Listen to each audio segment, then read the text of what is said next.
Match पर होती हैं। अब दोनों मुल्कों के शायकीन चाहते हैं कि उनकी टीम जीते, तो इसलिए दबाव तो बढ़ जाता है।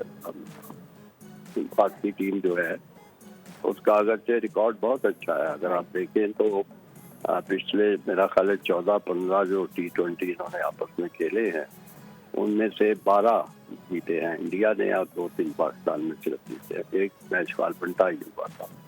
इसी तरह जो T20 की जो टूर्नामेंट के मैचेस हैं, उसमें मेरा ख्याल है 7 दफ़ा ये दोनों टीमें एक दूसरे से टकराई हैं, जिसमें से 6 दफ़ा मेरा ख्याल है पाकिस्तान इंडिया जीता है और 1 दफ़ा पाकिस्तान। तो ये रिकॉर्ड सामने रखे हैं, तो भारत पे ज़ाहिर बड़ा होगा दबाव के, क्योंकि वो अच्छा खेलते जीतते भी रहे हैं। तो उनके जो अवाम हैं, जो शायकीन है क्रिकेट के, वो सोचते होंगे कि कोई वजह के नहीं कि भारत इस दफा ना जीते।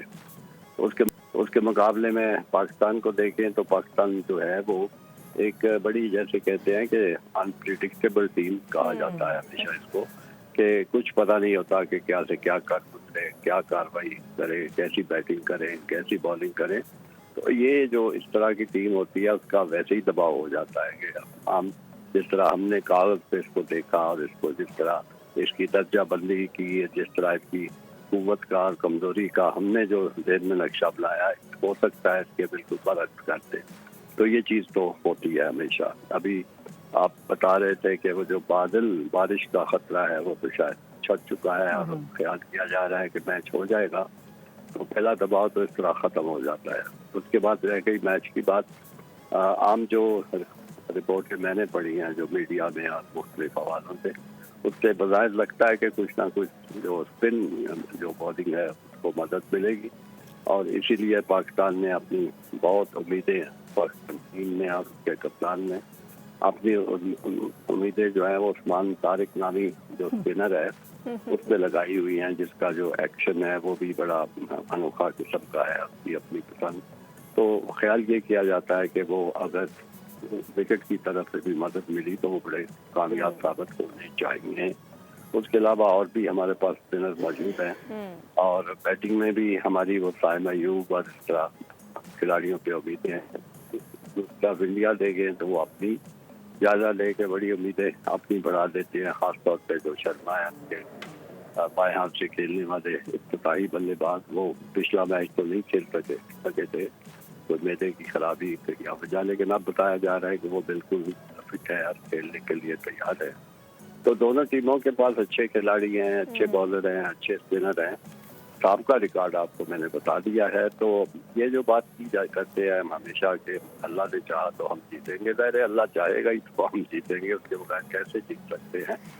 लेकिन बहरहाल दुश्मन की ताकत का अंदाजा भी होना चाहिए कि उसके पास क्या क्या है। बिल्कुल, रिकॉर्ड्स मद्देनजर रखना ऑब्वियसली बड़ा इम्पोर्टेंट है। लेकिन अगर अहम फैक्टर की बात करें पाकिस्तान की जीत के लिए आज के मैच में, आप क्या समझते हैं अहम फैक्टर क्या होने वाला है?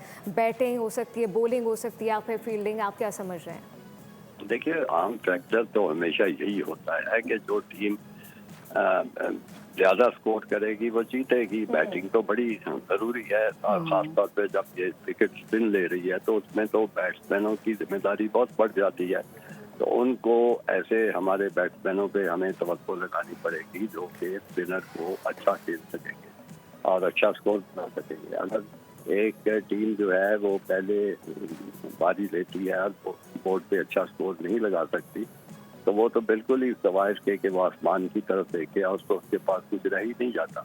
आपके पास इतना स्कोर तो होना चाहिए जिसको डिफेंड कर सके, और अगर आप मत कीजिए आपको दूसरी बारी मिलती है तो फिर आपके बैट्समैनों में, बल्लेबाजों में इतनी सलाहियत होनी चाहिए कि वो एक अच्छे स्कोर को भी हासिल कर सके, ये टारगेट कर सके। तो इसलिए आखिर में तो स्कोर ही उसी की अहमियत है ना, कि जो टीम ज्यादा बुलाएगी वही जीतेगी। सही है। अच्छा सर, क्या पाकिस्तान की अगर हम हालिया कॉम्बिनेशन की बात करें तो इतना फॉर्म में हैं ये लोग कि एक बड़े मैच को टैकल कर सकें, उसका दबाव बर्दाश्त कर सकें और जीत का सहरा बांध सकें अपने सर पर? देखिए, हमारे पास जिन दो बैट्समैनों का हम अक्सर हवाला देते रहते हैं जो पिछले कुछ अर्से से अच्छी बैटिंग कर रहे हैं, जिसमें साइमा अयूब का नाम लिया जाता है, बड़ी जारहाना बैटिंग करते हैं। फिर उसके बाद صاحبزادہ فرحان ہیں ان کو بھی اچھے کھیلتے نظر آتے ہیں. پھر ہمارے کپتان جو ہے جو 1 ڈاؤن پہ آتے ہیں سلمان علی آغا وہ بھی ان سے بھی توقعات ہیں. لیکن بدقسمتی کی بات ہے کہ سب سے زیادہ جس بیٹسمین کی طرف ہم دیکھتے ہیں بابر اعظم وہ کچھ ڈاماڈولتے نظر آتے ہیں کیونکہ اگر وہ سکور اچھا کر لیں تو وہ پھر ان کا سکورنگ ریٹ اچھا نہیں ہوتا اور اگر سکورنگ ریٹ وہ بڑھانے کی کوشش کریں تو پھر ان کا ٹوٹل اچھا نہیں ہوتا. تو سب سے شاندار اور اچھے بیٹسمین تو وہی ہیں لیکن بہرحال ہم زیادہ دیکھتے ہیں طاہر ایوب کی طرف اور صاحبزادہ فرحان کی طرف اور خود کپتان سلمان علی آغا کے علاوہ آل راؤنڈر بھی ایک دو اچھے ہیں. خاص طور پہ فہیم جو ہیں وہ بیٹنگ میں اپنا لوہا بنوا چکے ہیں. پھر شاداب بھی ہیں وہ بھی اچھے آل راؤنڈر ہیں. تو بس پچھلے میچ میں obviously اہم فیکٹر ہے ان کو ضرور مد نظر رکھنا امپورٹنٹ ہے. سبسکرائب کریں اور بیل دبائیں تاکہ کوئی خبر رہ نہ جائے.